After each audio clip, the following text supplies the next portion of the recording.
Good evening. All right, time is at 4 minutes. That's not too bad. Running late as always. Let's see, what have we got? Yeah. Let's file that off just now, and then I think all I need to do is get my code. Let's put code there. Let's get some. Where's Chrome? This Chrome. Boom, and then it was kind of weird last time, so I need a little bit more. How's that looking?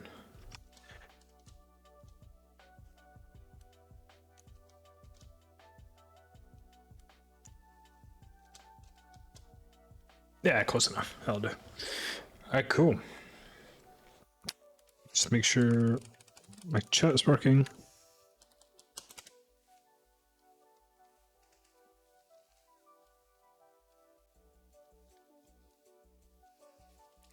Just trying to get this mic out of view. Whoop. Gonna disappear.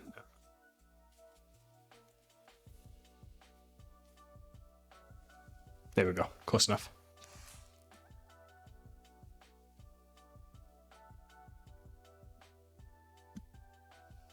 Hey, Kieran.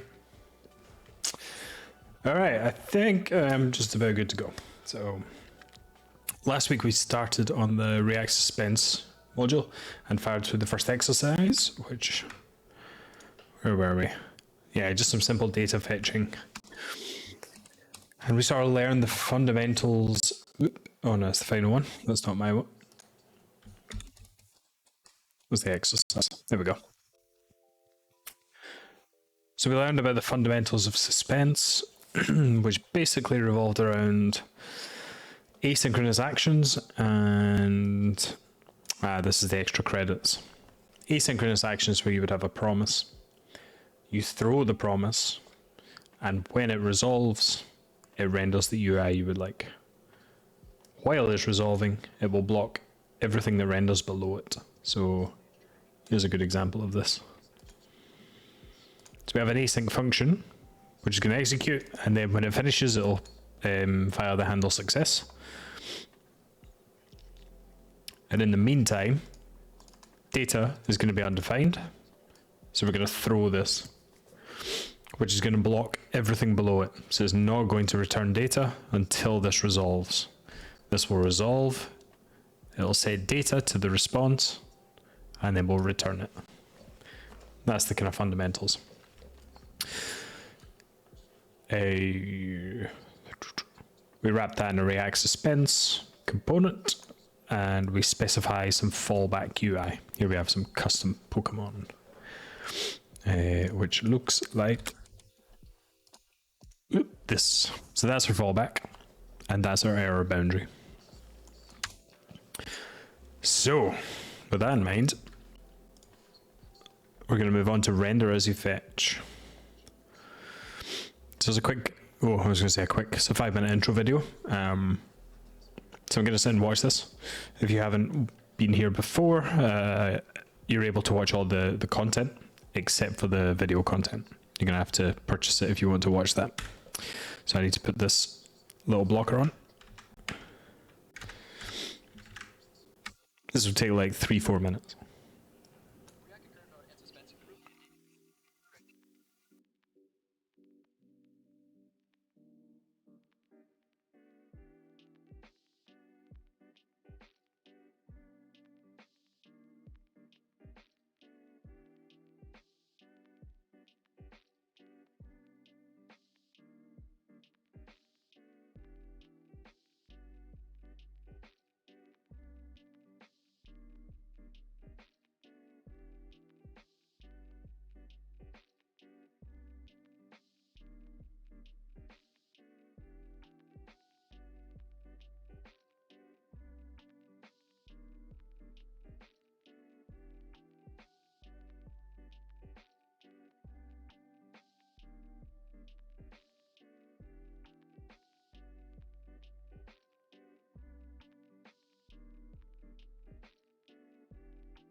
Cool.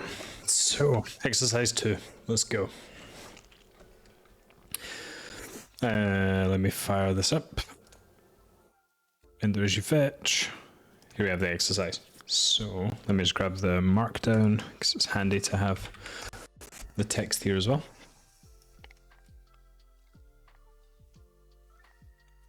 This one's a bit of a mind bender, which is a great start to any tutorial.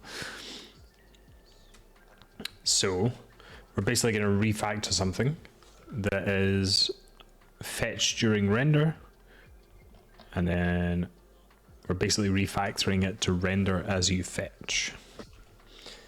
And what does that actually mean?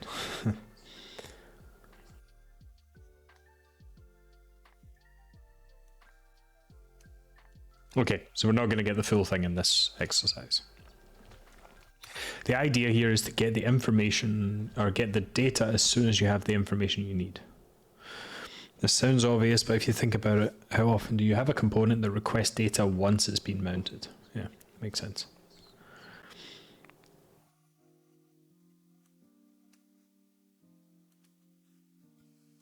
Unless that component's code is lazy loaded.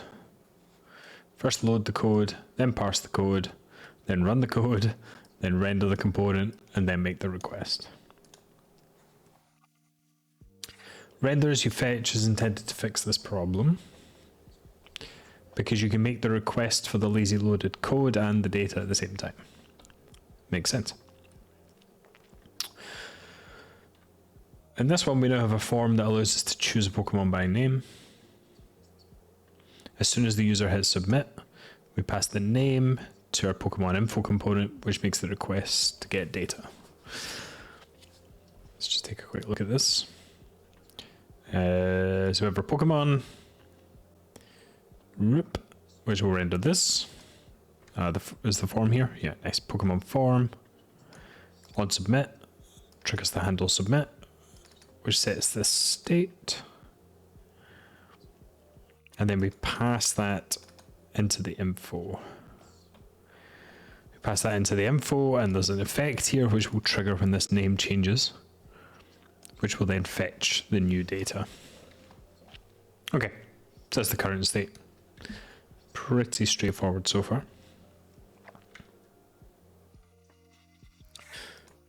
For this exercise, have I jumped ahead? Which makes the request. We'll need to refactor this. Refactor this from use effect to suspense. We need to add the error boundary and suspense. And you'll pass the Pokemon resource to this, which we'll call read on the resource. The initial read will trigger the component to suspend and display the fallback state. When the promise resolves, React will re-render our components and will display the Pokemon. Okay, that sounds like a lot. I'm going to start, I find it pretty handy to just start working through these and then get a sort of feel for it as I make my way through it.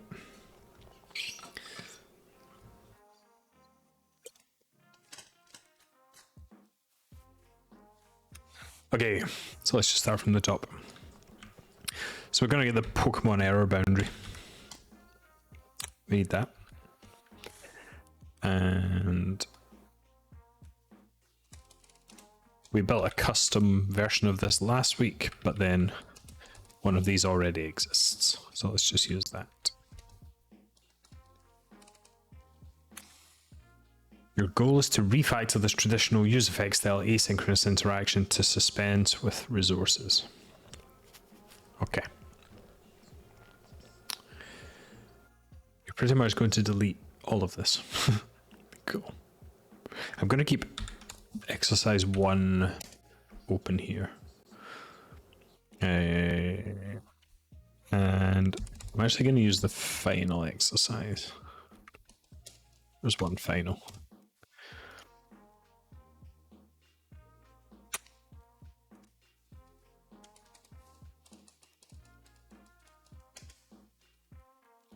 So there's that create resource. So let's just grab this.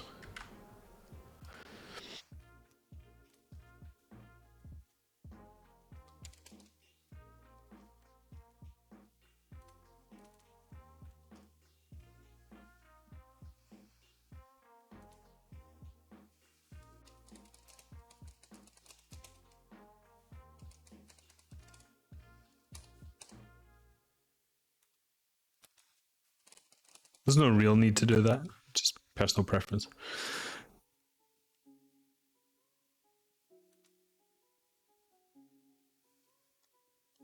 Why?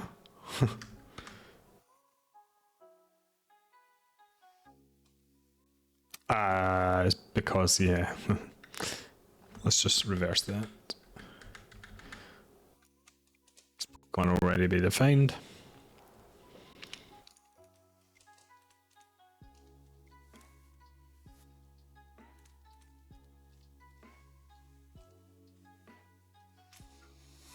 You're pretty much going to delete all of this, except for the one place where the koala appears. Maybe here? This will be the fallback prop of suspense. Makes sense? This is the same thing that the Pokemon error boundary renders. So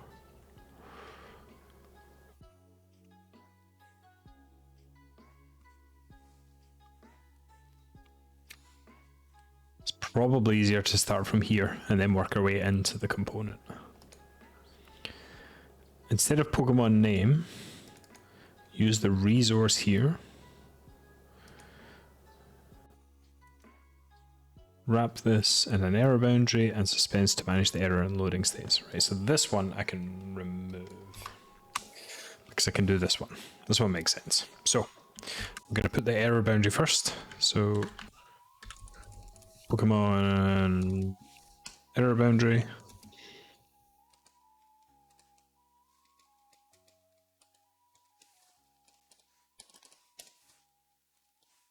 And then inside the error boundary, we're going to have a React.Suspense, and our fallback UI is going to be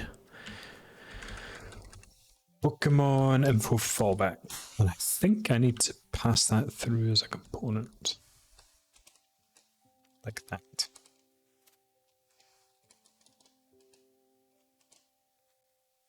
Go.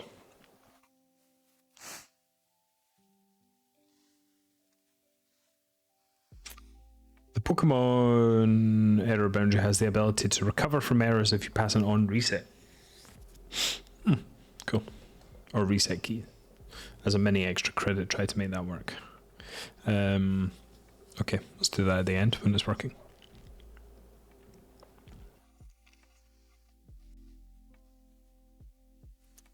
So, here's our resource. Pardon me.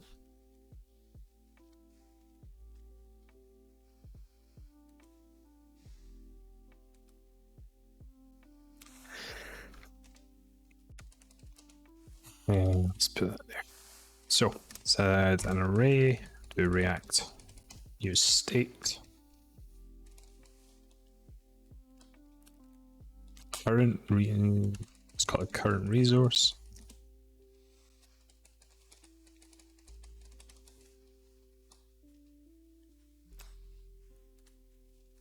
Add a use effect here to set the Pokemon resource to a create resource. With fetch Pokemon whenever the Pokemon name changes. Add a use effect here to set the Pokemon resource to a create resource with fetch Pokemon whenever the Pokemon name changes. Oh, my brain is fried. Okay, let's get to that condition in a second. So React use effect, we'll give that callback function, dependency array. Set the Pokemon resource to a create resource with fetch Pokemon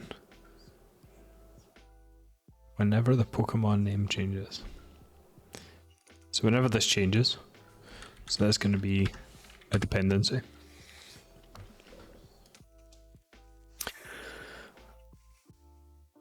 If it's falsy, then set the Pokemon resource to null. I wonder if it's talking about this current one. If so, if Pokemon name is falsy, set current resource to null. Let's just move that comment here.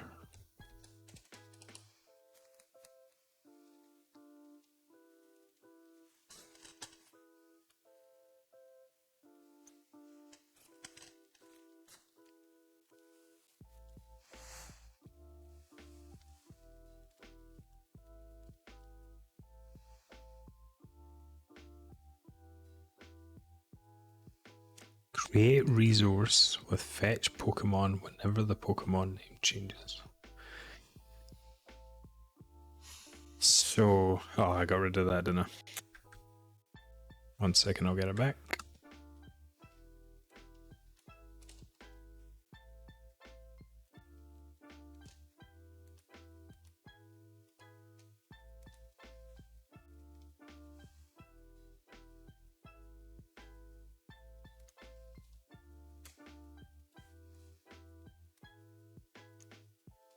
Let's do that first.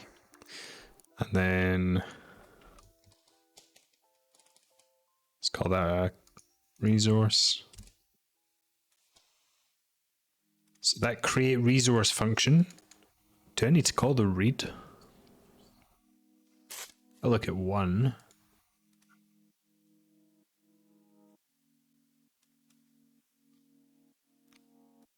Pokemon is the create resource. And then the dot read gives me the data.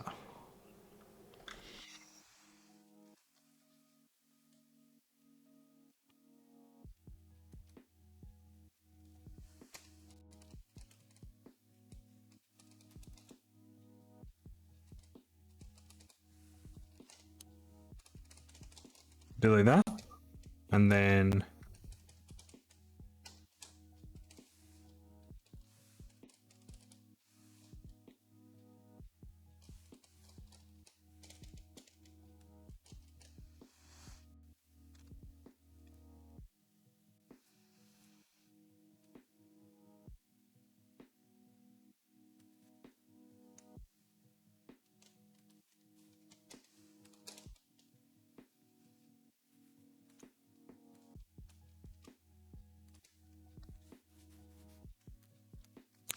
so we're keeping track of the current Pokemon resource.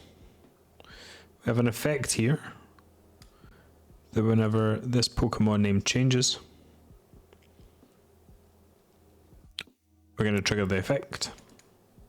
Let's just default that to null.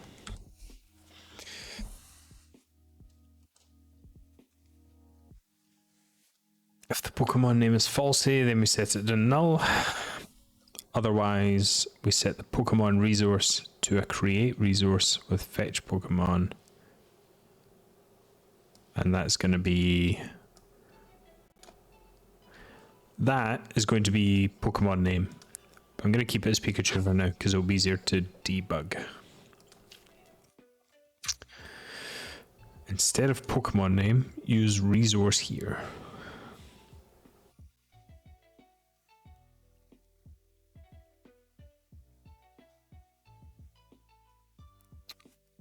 I think the way the comments are structured, I think this should be Pokemon resource.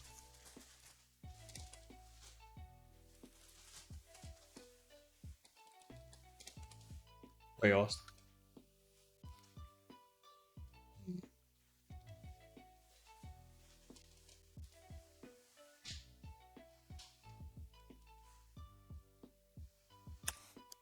So we're going to use the resource here instead.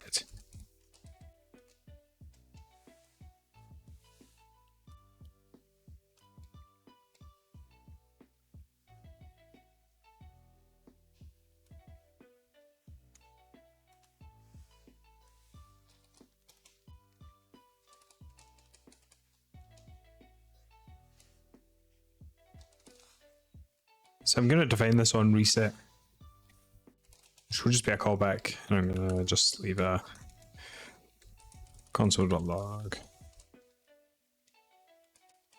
to do.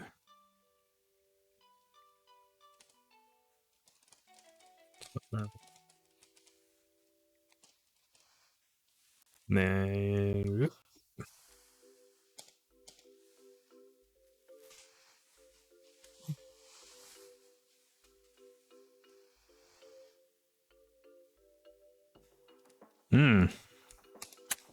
was good when nothing appears. The above error code. It's because it's okay. Because this is null. An uncaught promise. Okay, that's fine. I'm just going to leave that as an error for now because I've still got some comments to fix here.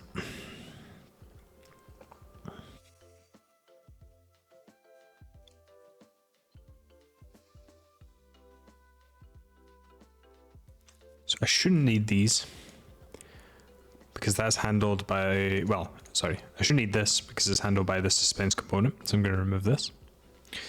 We're passing this as fallback UI and the React Suspense component. So we can remove this.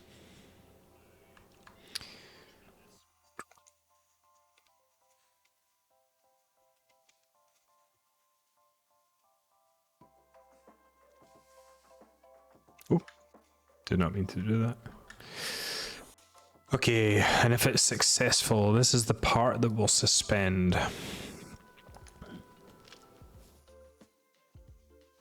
Instead of accepting the name as a prop, which will be here, you'll accept the resource.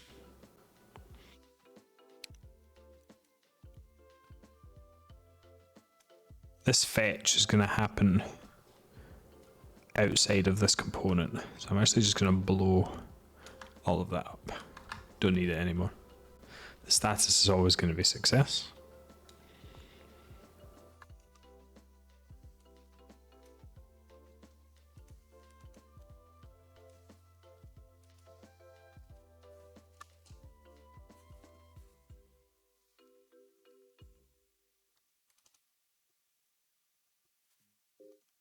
So this is going to take a Pokemon resource. And then const Pokemon. It's going to be the Pokemon resource. So we're passing the entire resource through here.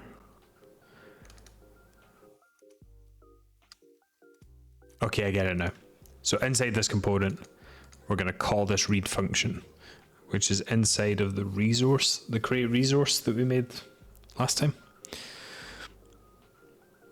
And that is going to suspend while it waits for data. When the data resolves, or when the promise resolves and returns the data, it will no longer throw and it will return the data to this Pokemon. So this stuff should be here. This will be the return value of this component. You won't need it to be in this if statement anymore. Yeah, it's always going to do this, right? We're going to get it from read, so that makes sense.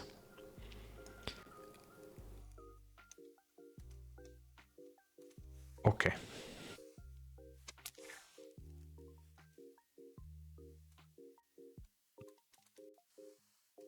So because we've updated this prop, we're going to update this to be Pokemon resource.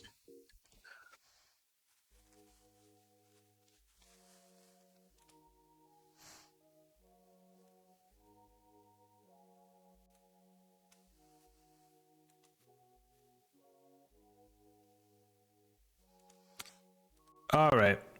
Why are we breaking here? Uncaught promise pending.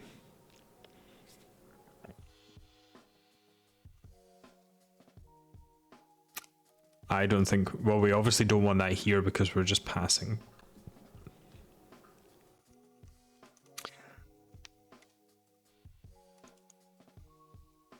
Let's just call this resource.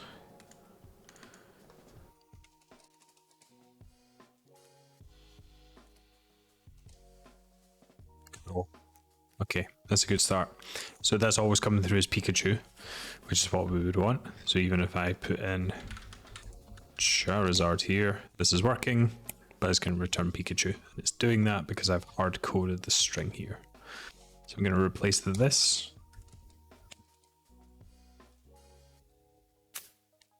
Why is it not there? Pokemon name. Oh. There we get Charizard. Good times. Okay, that makes sense. So we have our component. Let's just make sure. I think we can get rid of this now. So this is keeping track of the input, this Pokemon name. And this is storing our resource. Anytime the Pokemon name changes, which will handle on submit. So if I do this, nothing will happen.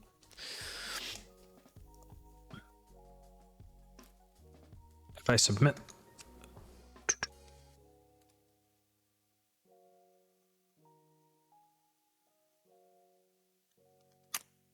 interestingly,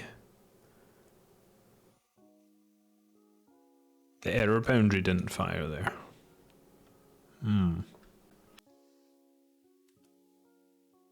I wonder why. Let's just remove this on reset for a second, just to see if it's that. Oops.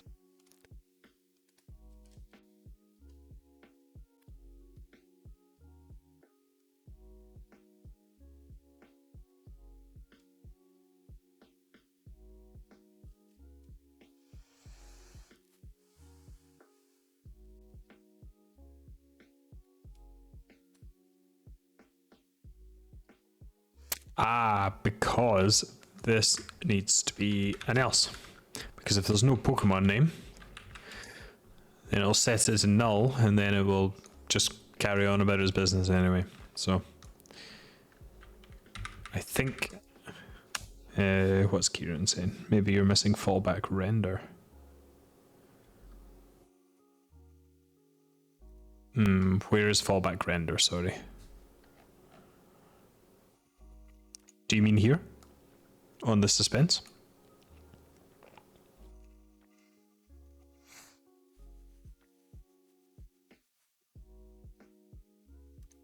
Okay, thank you. Ooh, good question. I'm just gonna look at...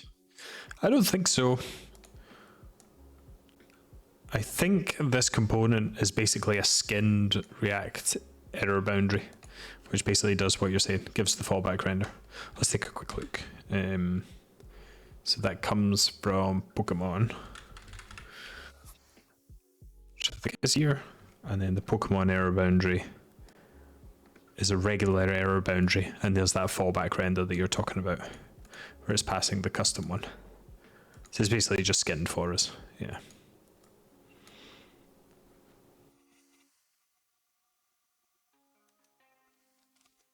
So I don't think we need to add anything here.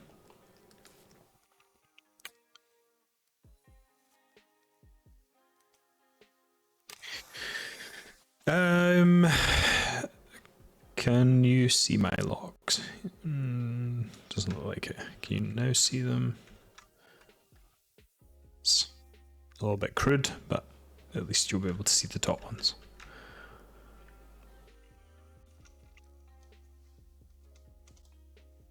Okay, unsupportable. I'm just going to clear that and refresh.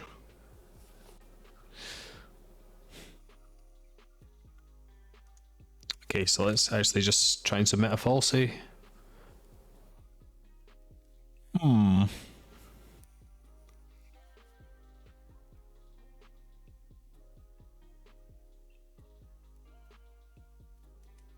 It's weird that that's not throwing.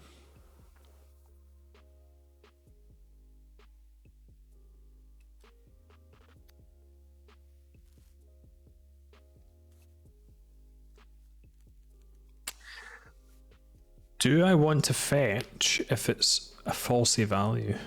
So if Pokemon name... Oh no, it is going to be truthy anyway, right, okay.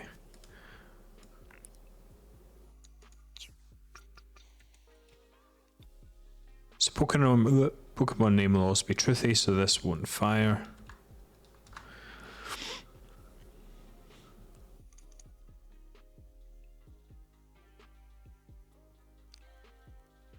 It's because this is in the wrong place. Because this never exists. This comes in, sets it to null, and then when it goes to render, this evaluates to falsy. So it just goes to submit a Pokemon. I think.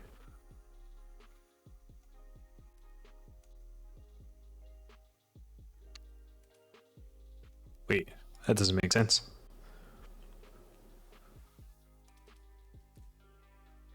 Because this shouldn't render, right? Because I default this to null. And this should only return if it's truthy.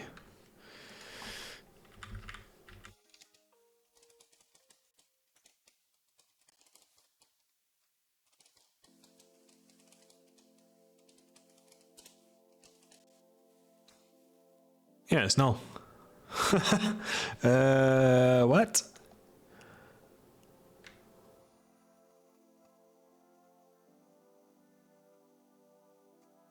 Ah, because this is Pokemon. Oh my goodness. Sorry, I've been working all day. This is Pokemon info, right? Yeah, cool. So, for some reason, I thought the Pokemon info included this input, which is silly. That's obviously what this is. But I wonder if the error boundary needs to be higher up. That's generally the problem.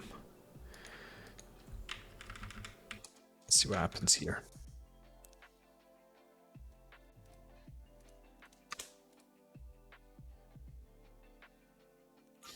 So that's actually firing. There's the error boundary.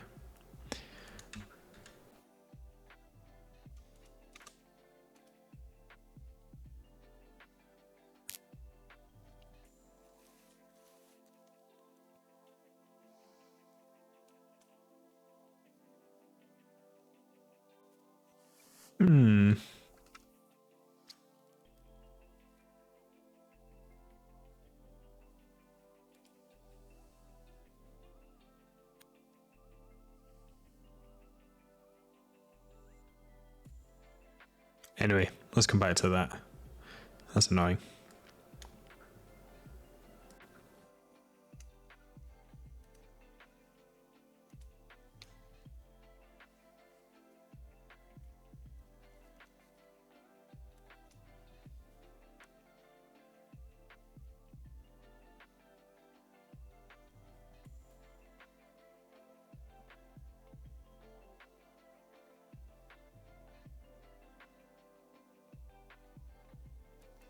Let me just try and walk through that a second. I'm passing this an empty string. So that's basically going to become that. The effect will fire because Pokemon name has changed. And for sheer sanity,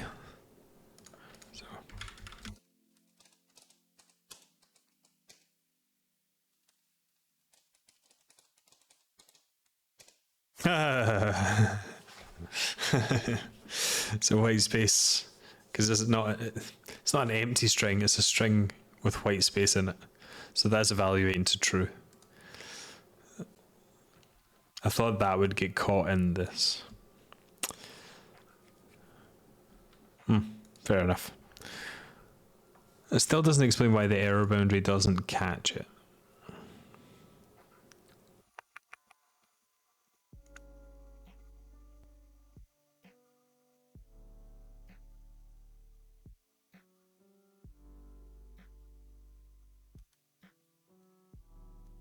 I am intentionally like firing the error at the moment. Maybe I didn't understand how you phrased it. So I'm intentionally trying to make this error, which is fine. Error response.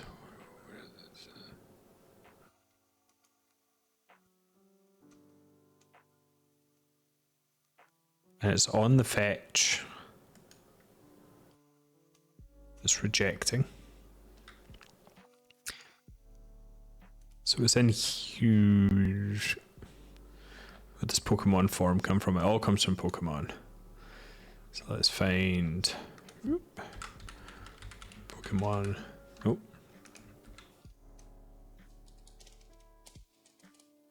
Pokemon form. Which has the on submit. Must be in the info, right? Come on.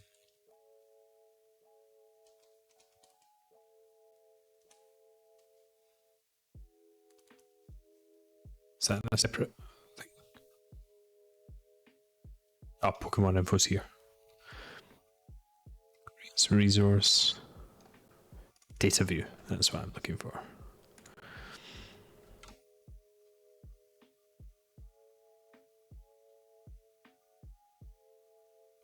Error boundary is only for the part that is suspended, which is Pokemon info. Yes, the error boundary, because of where it is, should catch any errors, right?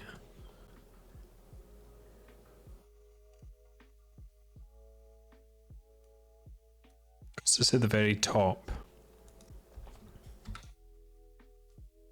Oh, did not mean that.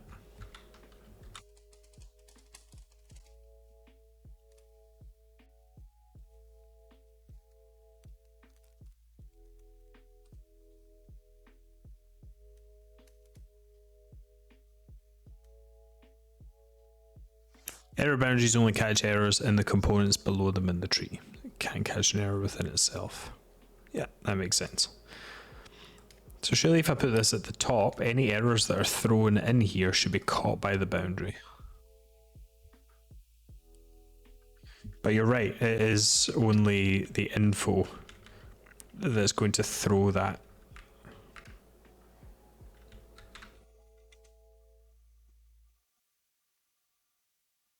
Ah, wait a second.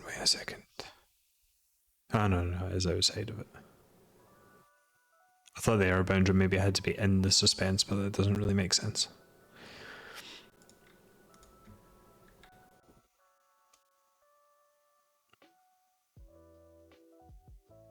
Yeah, it looks like it.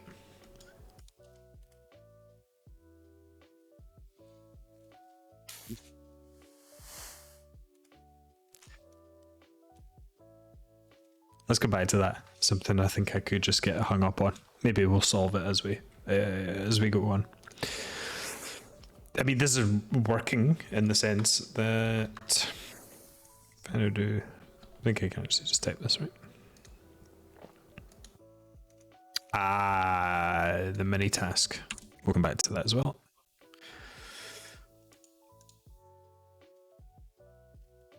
Cool. So this is working, right? At least the main part is working. Let me just check if this is in the extra credits for where's 2MB. What's the extra credit one? The positioning. Let's read this actually, because I think I've completed the exercise.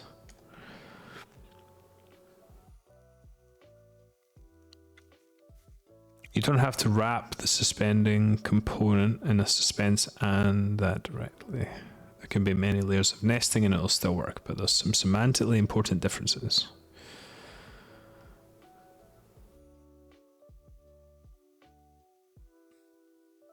Yeah, this is what we just did, right?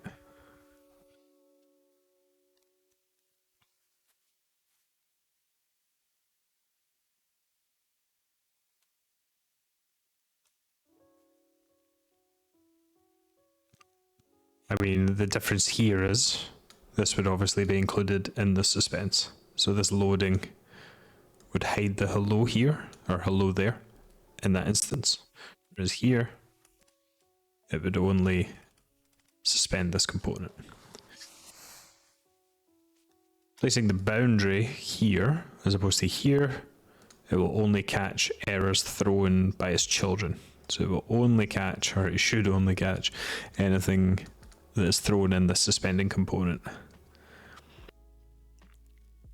Whereas, so if this was actually a component called div, and this threw an error, this wouldn't catch it.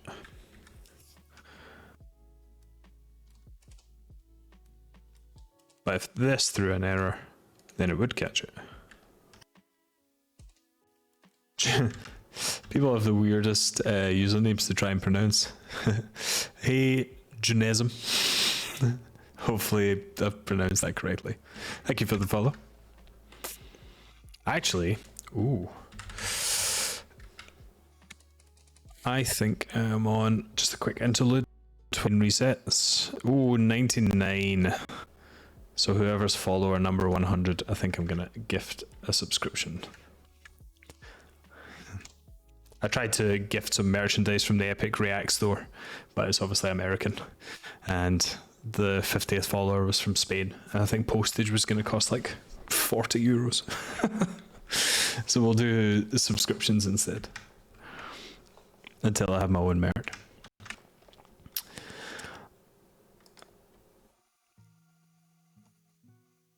Okay, so this kind of makes sense.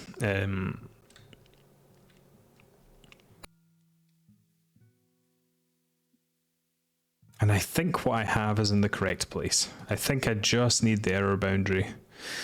Normally, because there are no other error boundaries, I generally prefer to do this, because then we have some form of error boundary. And then I would expect, if I remove this, I would expect to just see this. I wouldn't expect to see that error message in front of me.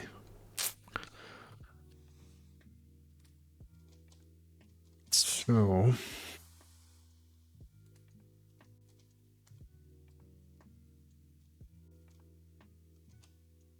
what is the other extra credit? Oh, there isn't one. Okay, well, so there's two things and it's 10:02, so we can mess around for another 10 minutes or so. Number one, let's try and do the mini task just now.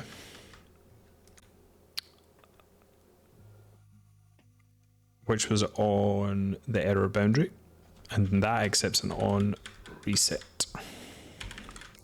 And we're going to handle the reset.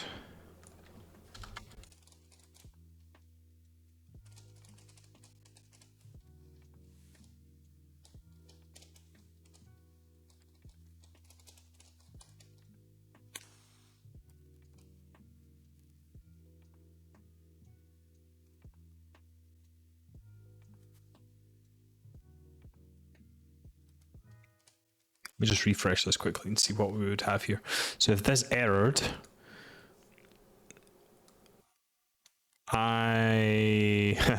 after just putting that here, I think I actually do want it wrapped around. Do I want it above the conditional? Let's play around. Let's put it above the conditional in a minute. I've put this here because I want on reset, I want this to fire, which would be on submit, handle submit.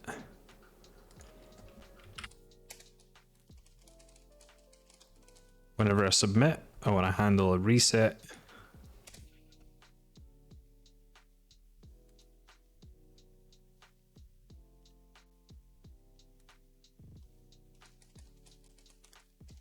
Set Pokemon resource to null.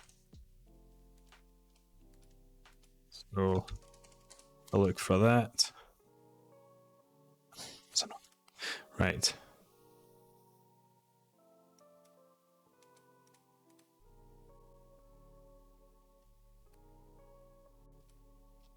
That didn't work at all how I expected.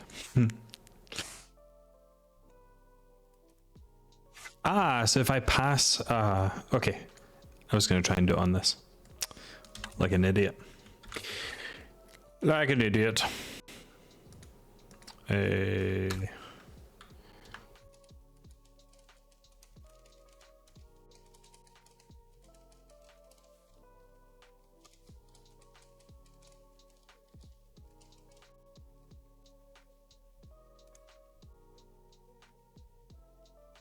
So I've passed this on reset handler.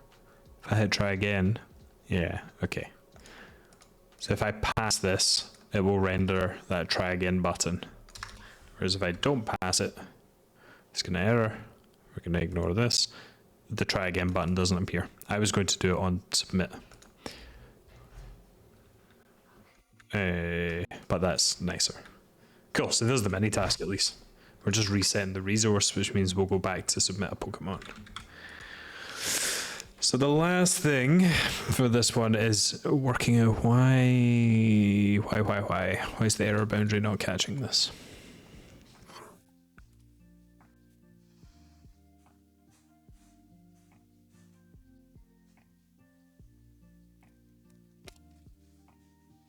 I had this problem before. And the problem was because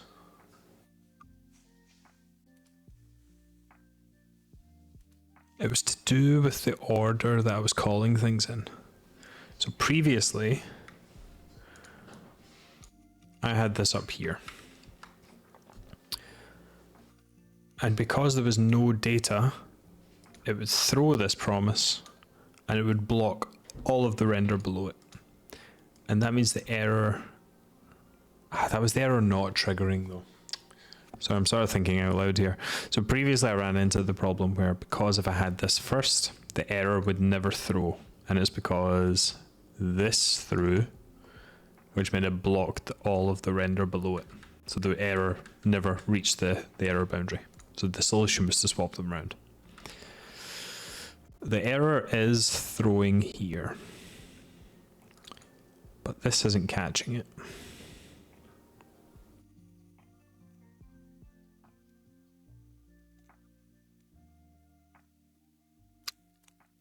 And the error throws in here, I'm pretty sure. So Pokemon info. Let me just refresh that. Oh, I'm so close.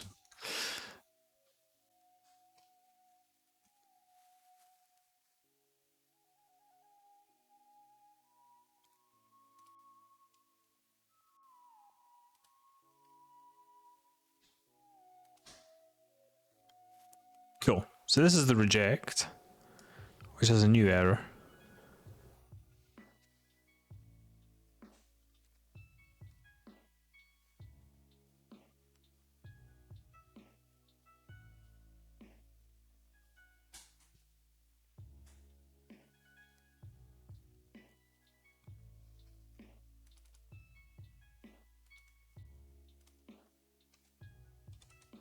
What calls fetch Pokemon?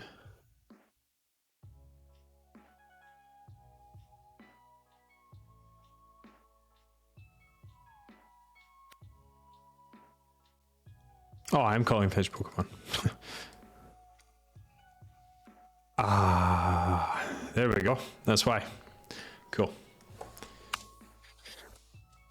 It's because the fetch happens in this effect. And this effect is outside of this.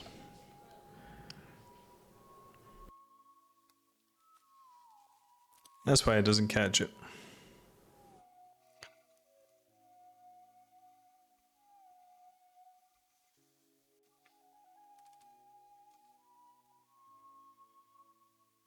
So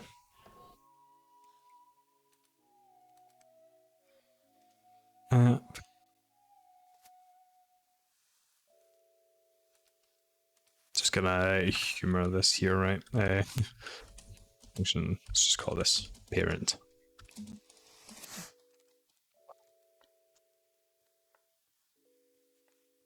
Parent is just gonna return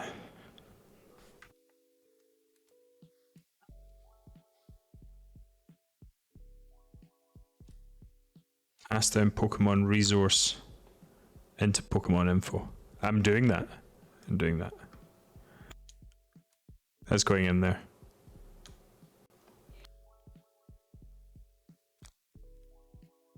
I think because this is being executed inside this effect, this function is firing, this promise is rejecting, and it's coming back here, which is inside the app, which is not within the error boundary. So I think this isn't my final solution, right? But this just at least clarifies that I know what's wrong. if I take this, let's just remove this for simplicity. I just render the app. That's a function, so it should hoist.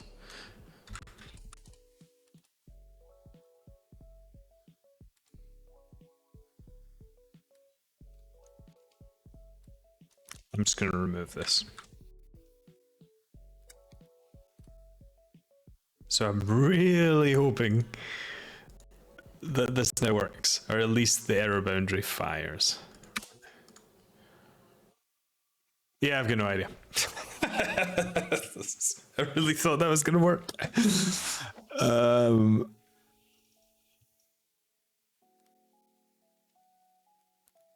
Okay. The boundary is firing. Yeah, I thought that should have worked. It's incredibly crude, but it should have worked, right? Let's just pass red. It's going to be the same thing here, right? Man, I have no idea why that's erroring. Let's put that back because that's hideous. Okay, so I don't know.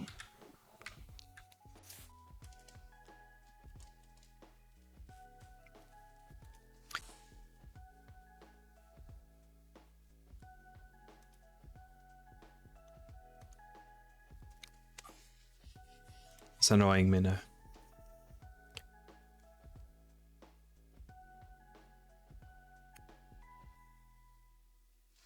Let's follow the stack trace here. The above error. Let's just pull this. Let's clear. Just get fresh errors. Alright, so here's some fresh errors. Move 42 and 43 into Pokemon info. So, yes, but the actual exercise said to do it here, to create the effect in here, inside the app. Because the problem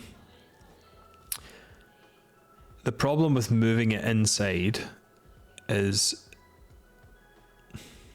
try not to trip over my words here. The original exercise started as what was it? Render then fetch. And we want to change it to render as you fetch. And if I move this inside of here, then this will have to mount and then it will create the resource.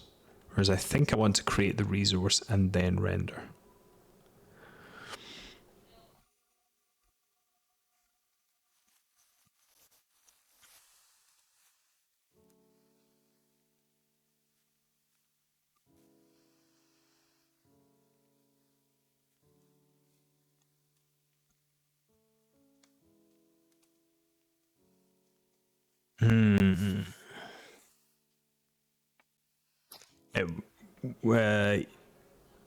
Let's do it. Let's do what you're saying. I don't think it's correct for the purposes of the exercise, but let's do it just because I want to know if it actually works now. So we're creating the resource because this is what we actually passed through into the component, which is kind of the point of the exercise, is we pass the resource.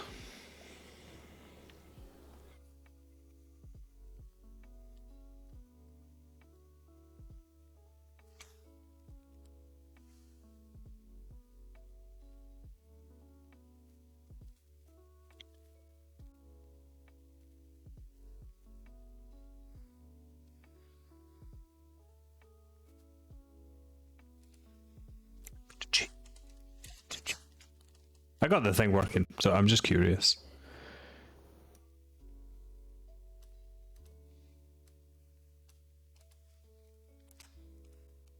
So he kept it there. It's perfectly acceptable.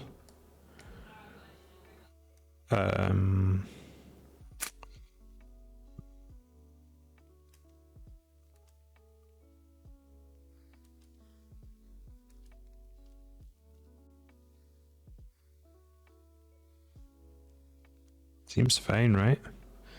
He's got it in here. He returned, whereas I'm just doing an if else. Say Pokemon resource to this. So we're doing the same thing. He sent it to... he says... that should make a difference though. That's interesting, he's doing it that way. So his reset is... set Pokemon name. An empty string. Which...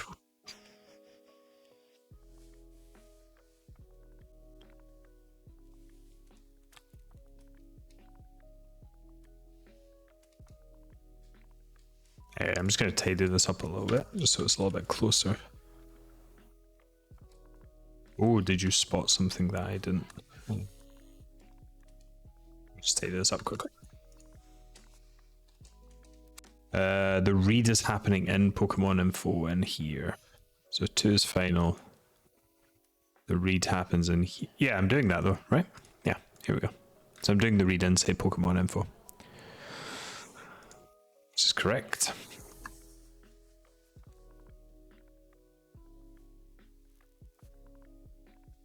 Let me hide this console and then let's put them side by side. Just gonna zoom this out a little bit. Hopefully you can still see it. Let's get rid of the comments. Let's get rid of that search and then just try, and it's going to be easier to diff them if they're side by side. Cool, so we're doing a read. That's the same. Create the resource. Interestingly, he's moved outside of this.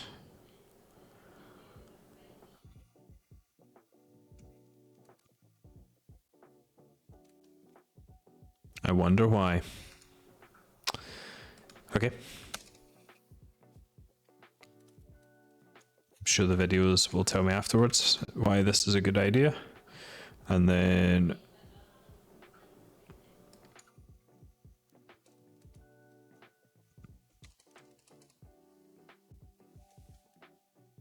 don't need to do the fetch because that will happen.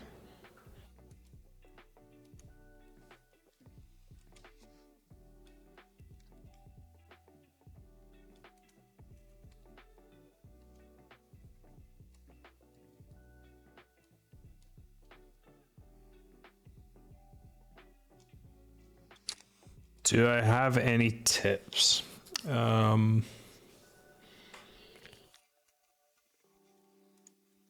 It's a very broad question.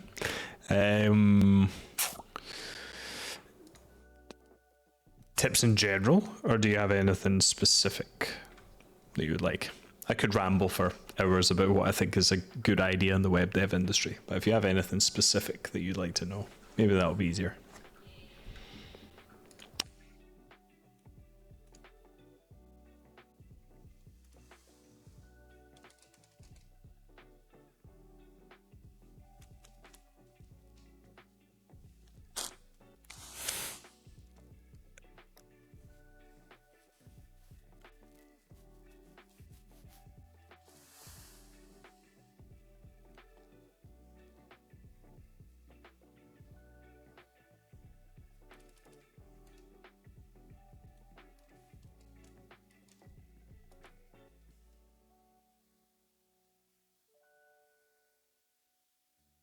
Oh. Sorry, Kieran. My bot just went. Hold on. My bot's a little bit zealous. Bad night, bot. Deleted all 14 messages. What?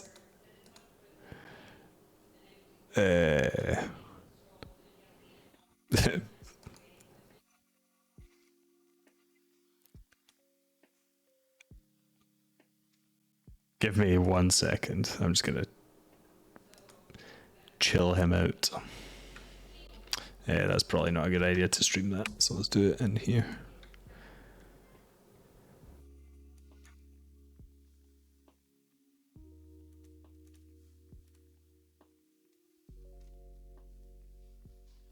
I posted one link and it just deleted your entire history.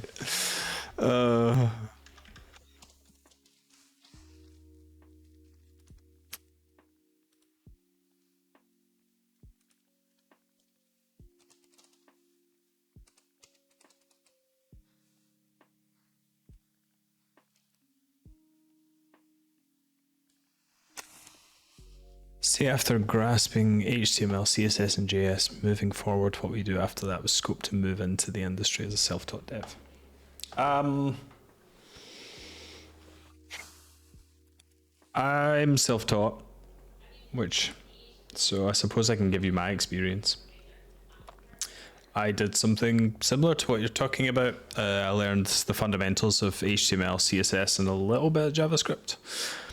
And I applied for a bunch of junior web devs. Hey Otto, well done. You're my 100th follower. So I will sort you out with a free subscription at some point after the stream. Congrats, man.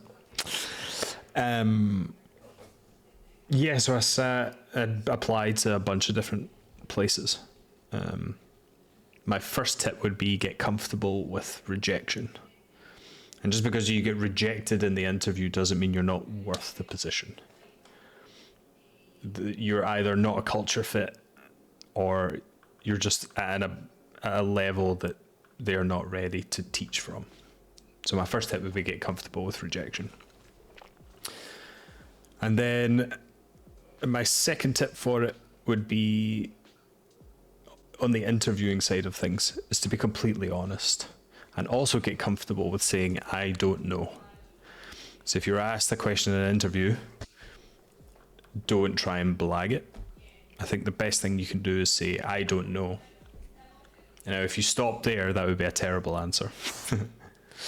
The good answer is to say, I don't know. But if I was to guess and then explain your reasoning behind it, I think that shows a lot of initiative. Cool. Kieran, thanks for joining. Yeah, thanks for helping me along with that.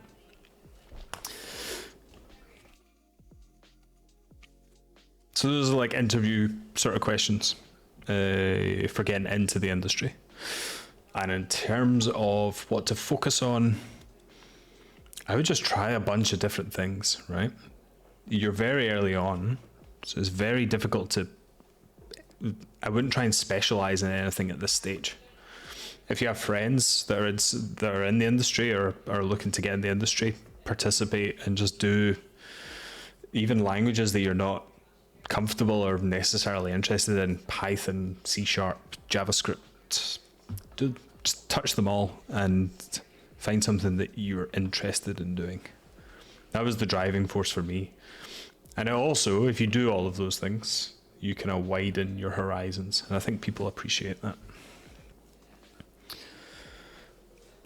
If you straight up just wanted a job and you just wanted into the industry as quickly as possible, then I would probably say to start learning React.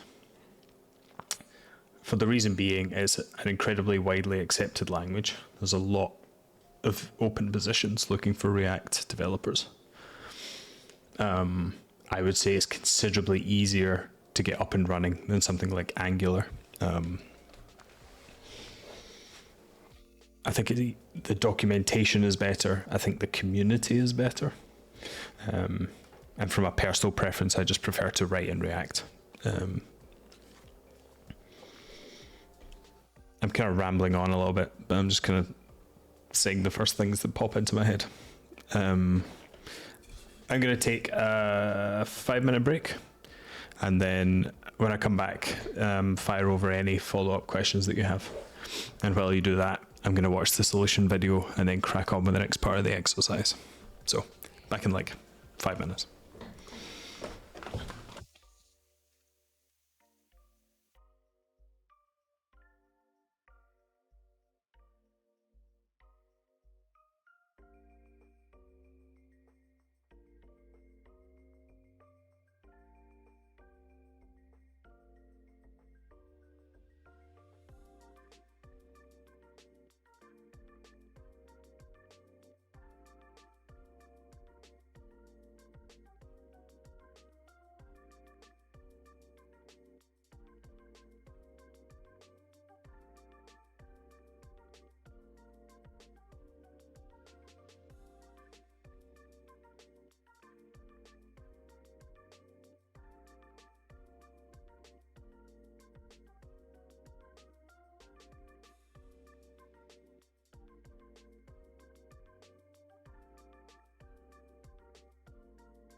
Okay, where were we?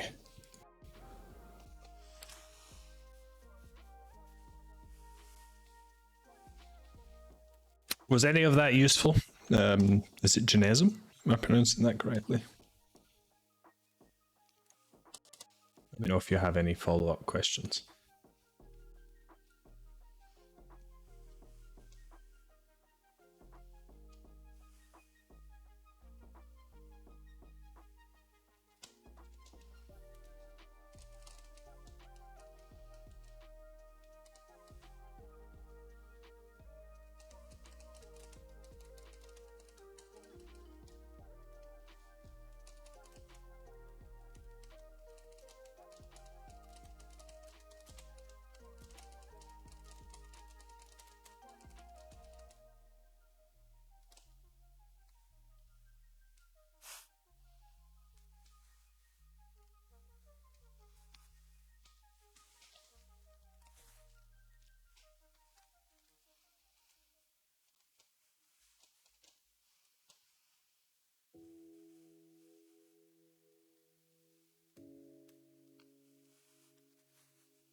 Good times. Yeah, take as many notes as you want. And yeah, feel free to ask me any questions as I'm working through. So, I didn't manage to figure out why that wasn't working. But I'm going to ask in... I'm going to ask in the Kinsey Dodds Discord, I think, because that should be working. It feels like it is maybe a bug. Actually, I could check, because I can just go into the final exercise and submit it. Yeah, cool. So at least it's erroring on the final exercise. We can work that out for next time.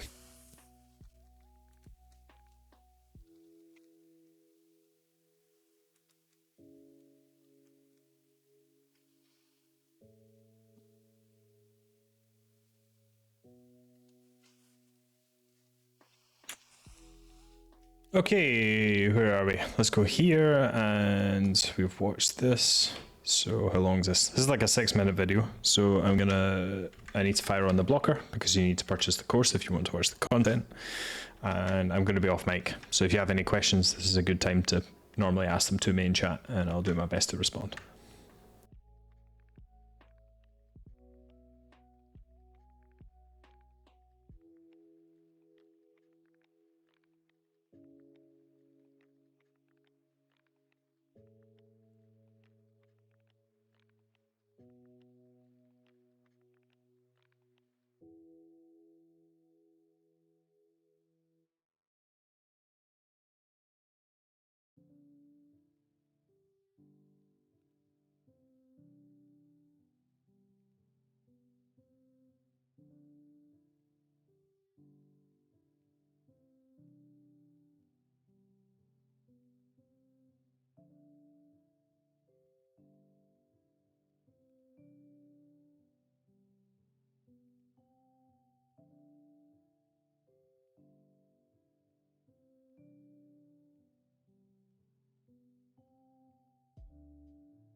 Did not mean to do that. Okay, cool. So moving on to use transition.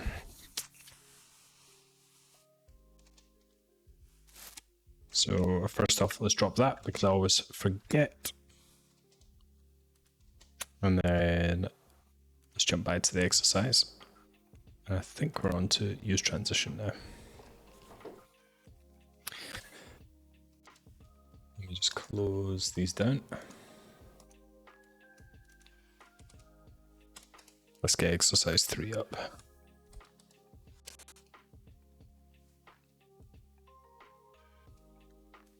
I'm actually knackered, so I'm going to see how I get on with this exercise. I might end up calling the stream a little bit early, and then because I really need to get some sleep. So let's see where we're at.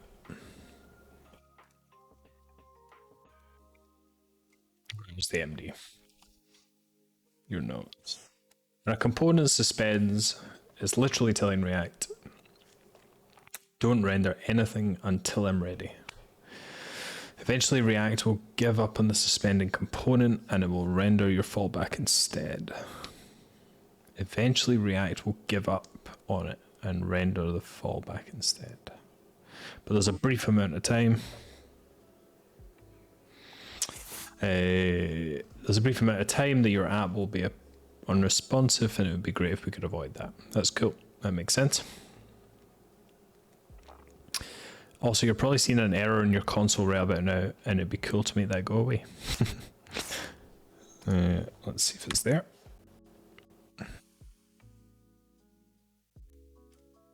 Let's refresh. I am not.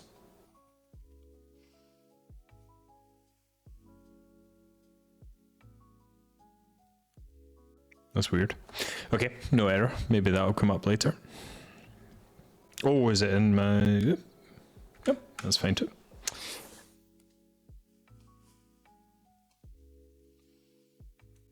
The API for this is a hook called use transition. Here's what this looks like. Suspense config with a timeout of 4 seconds. We have a component where we're going to start the transition and is pending. So we're going to pass a configuration.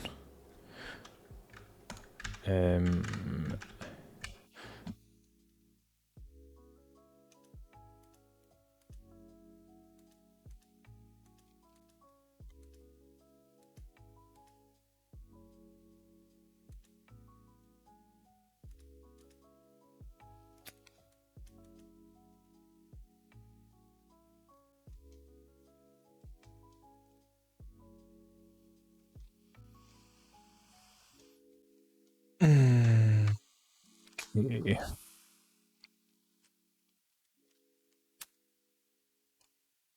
We have a component, start the transition and is pending. We pass our config to use transition. Probably makes sense to get some docs up here. Oh, excuse me.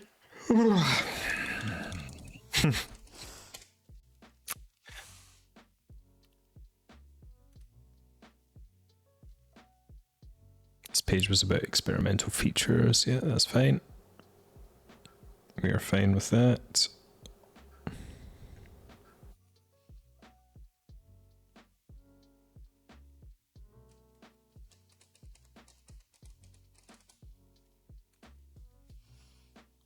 Okay, so we've got some docs here. So let's keep that. Oh, did I just make that smaller?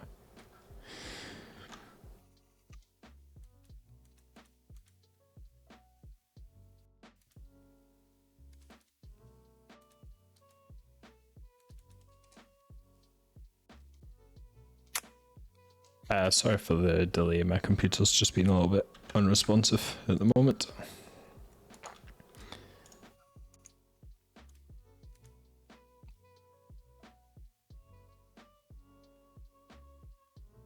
Just closing some things down in the hope that that fixes it.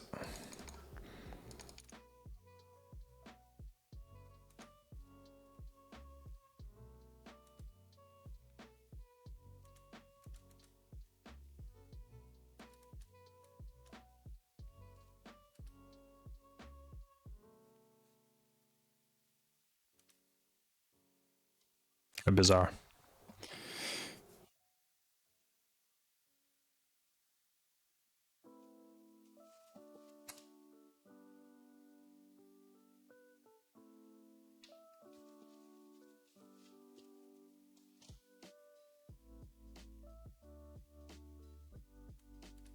There we go, we're back.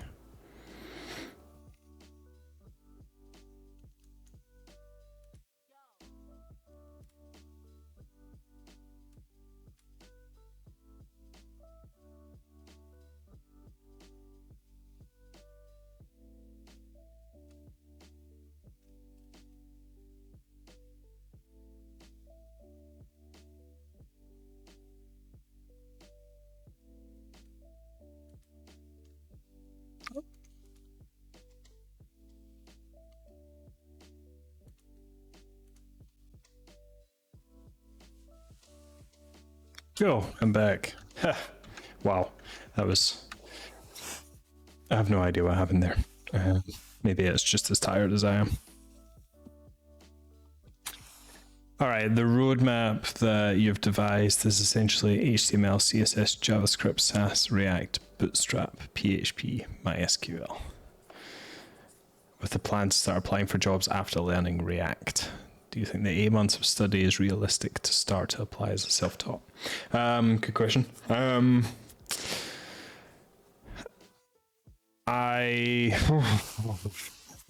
These are bottomless questions.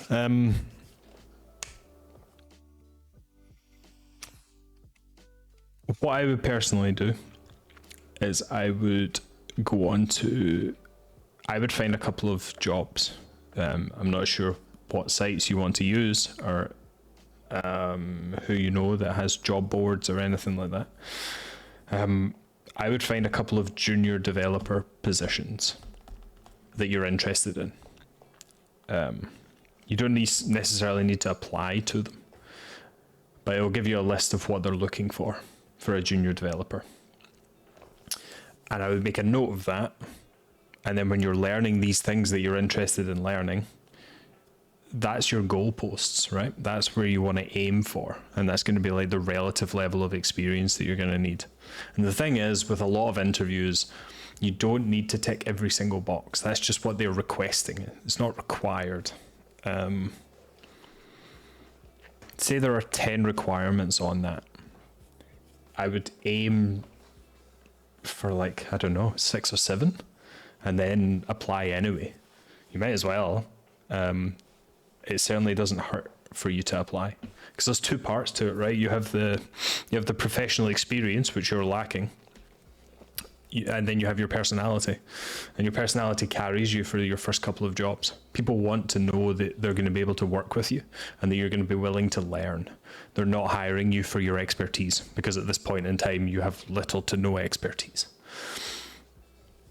So I would apply sooner rather than later, because the sooner you start applying to jobs, the sooner you'll start speaking to people and you'll get a feel for what the industry is looking for.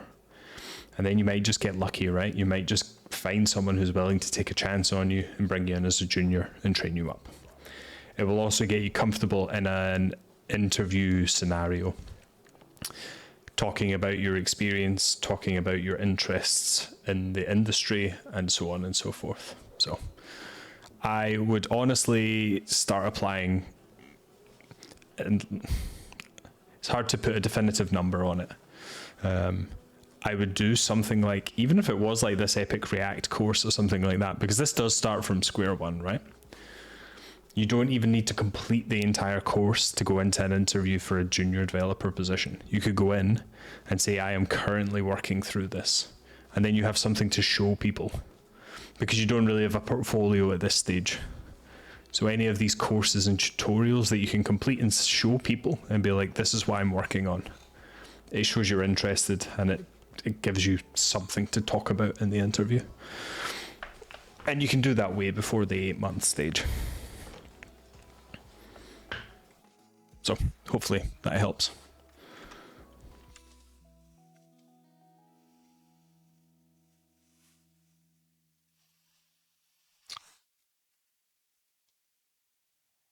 All right, where are we?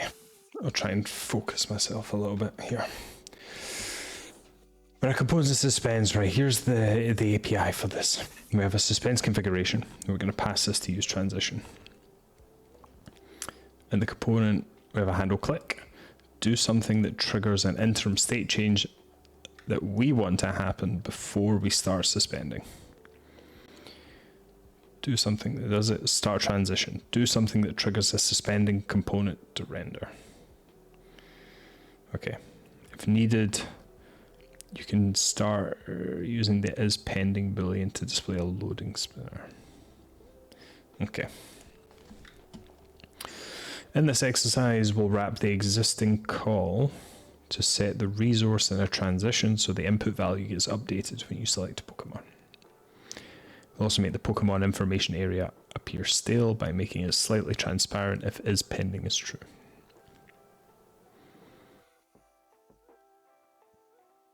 This is a good one to play around with setting the delay argument to fetch Pokemon a bit. Breaking change alert. The version of React in this project works like it does in the recorded videos. The suspense config has been completely removed. Cool. Here's your reminder that you're learning about experimental software. Okay, in this exercise, we'll wrap the existing call to set the resource in a transition so the input value gets updated when you select a Pokemon.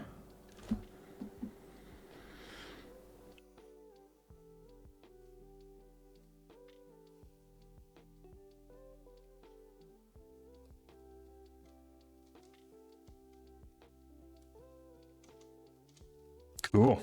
All right. Create a suspense config variable right here and configure timeout to whatever feels right for you. So const suspense config is going to be an object.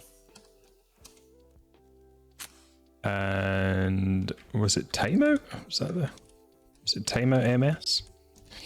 I can check in a second. And we'll put that to 4000 for just now, just to copy. Timeout MS 4000. We'll play around with that later once it's up and running. Tweak it until you're happy with the experience. Once you've finished the exercise, play around with the delay. The second parameter to fetch Pokemon is a delay, so you can play around with it.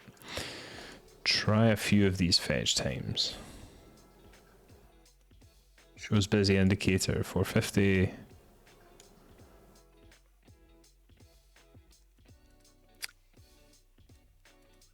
Delay is 5000.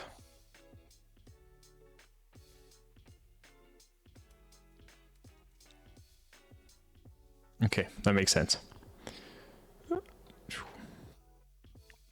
Okay, so we're going to add a use transition hook here. So const, this is a deconstructed array. I can't remember what was in that, but we're going to use React use transition. What was their start transition? Set pending? Is that what it was? Is pending. Start transition. Is pending. Cool. And these aren't being used yet, so that's fine. Wrap this next line in a start transition call. Okay. Start transition.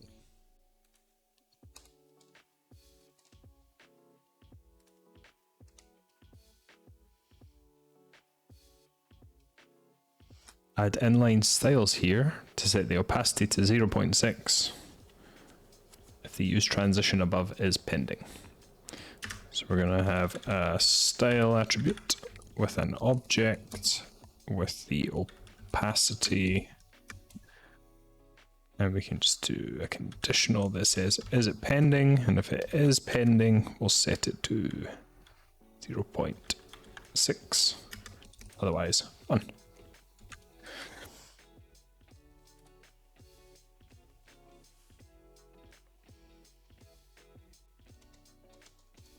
Then let's have a look. Let's see what that looks like.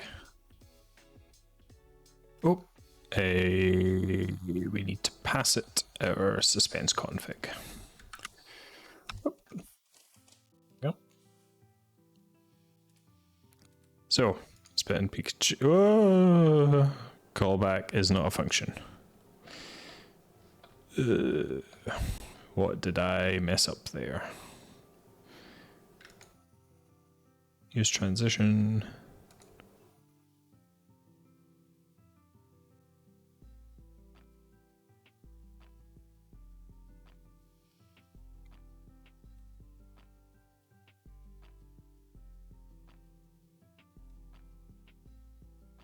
Seems fine. Wrap the next line in a start transition call. So let's have a look at this. Start transition is a function. We'll use it to tell React which state update we want to defer.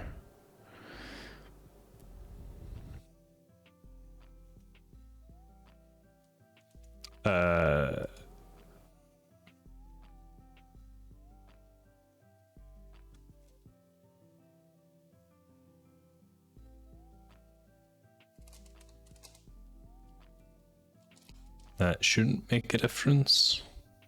I'll get to you in a second, Janism.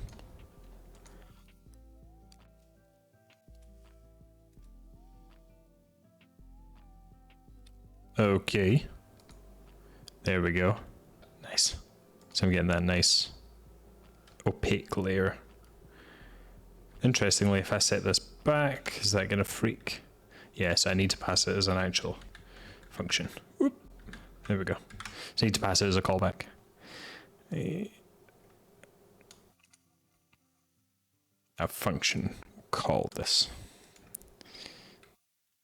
Okay.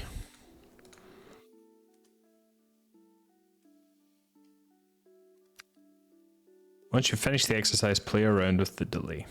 The second parameter to fetch Pokemon is a delay, so you can play around with different timings. So let's put it to 450.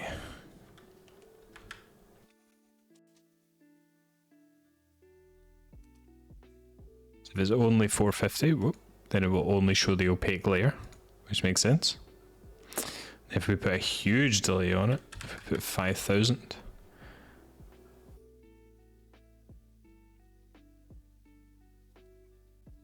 that's cool. So eventually the suspense will give up and it will render the fallback.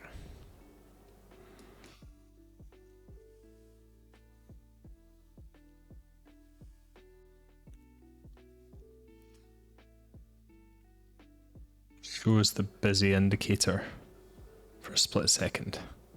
I imagine if it's below a certain I think what the extra credit here is going to be if it's below a certain threshold. Oh, I didn't save that. Oop.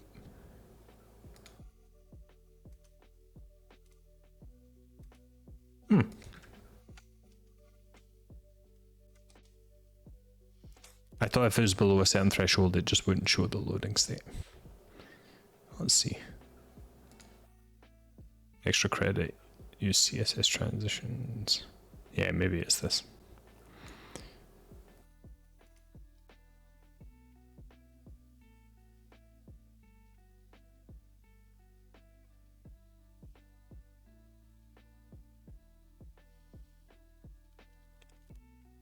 Yeah, so there's the transition delay,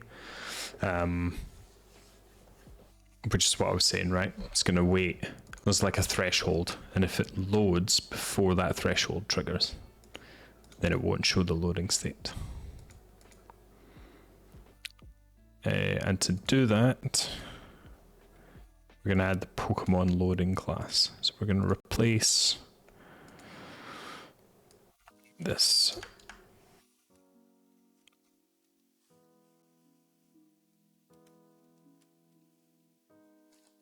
Oh god, how do you do this with normal CSS classes? Do a string here, and then just some JSX, and we'll say it is pending. That's not what I want at all. Pokemon loading. It's pending Pokemon Loading.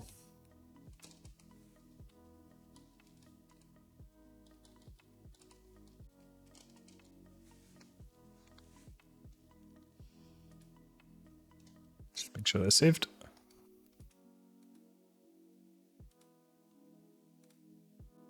Nice.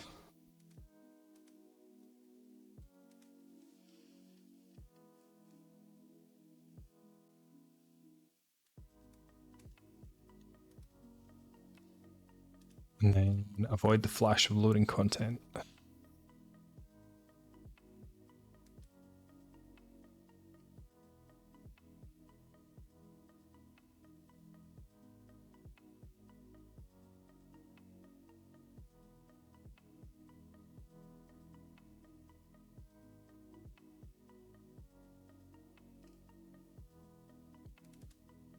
Busy delay milliseconds. Set this to the time of our CSS transition.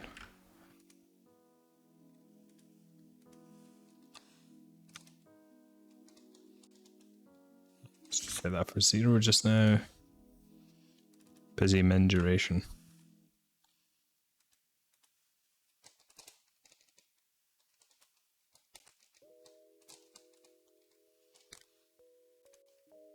Set this to the total time you want the transition to persist if we surpass the busy state. Set this to the time of our CSS transition. This is the part that says if the transition takes X amount of time.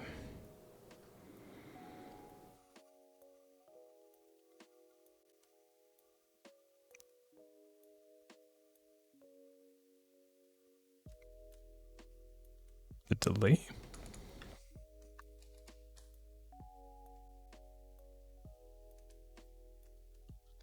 Set this to the total time you want the transition state to persist. If we surpass the busy delay, so if we go past this, I want this to last for 300. No. So we'll just feign the state. No. Nice. Intentional throttling. Okay, let's just do 400. So it's at least. So it will always run for a consistent amount of time, which is cool. So even if it loads in 50 milliseconds, it will take 400 milliseconds. Only if it delays by more than 200. That's cool. I like that. Love a bit of CSS. Nice. Those are the 2 exercises finished. So I'm going to answer this question. I've got like 10 minutes left, so that should give me enough time to answer this. Thanks for your transparency. We're starting to work on some projects.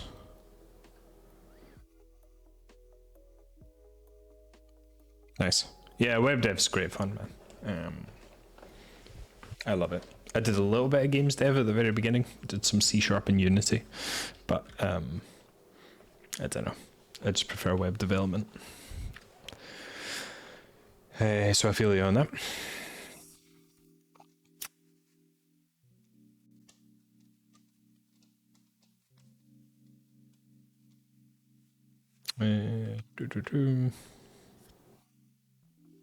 Is that everything on this? That was quite a short exercise, actually. Or maybe it's just because I'm too tired and I'm not giving it enough attention. But that seemed relatively straightforward. We wrap our function in a start transition. And then this will tell us if this has completed. So when this is completed, is pending will be false. So it's a nice little wrapper. It's just a lot of abstraction. Feels like there's a lot of magic going on, but then there's a lot of magic going on in use state and use reducer and all these things. So I suppose it's not that different. It's cool to see though.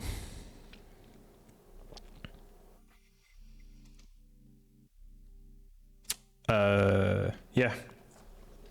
I'm just gonna leave it here. Seems like a good point to sort of leave it at. So I'm back on Tuesday of next week, where I'll be cracking on with this. We'll move on to cache resources. Tonight we worked through the render as you fetch exercise and the use transition. We managed to complete both, which is cool. And I hit 100 followers tonight, which is cool. So I will send out a free sub to AutoTF after the stream. And apart from that, I will see you all on Tuesday of next week. Thanks for tuning in.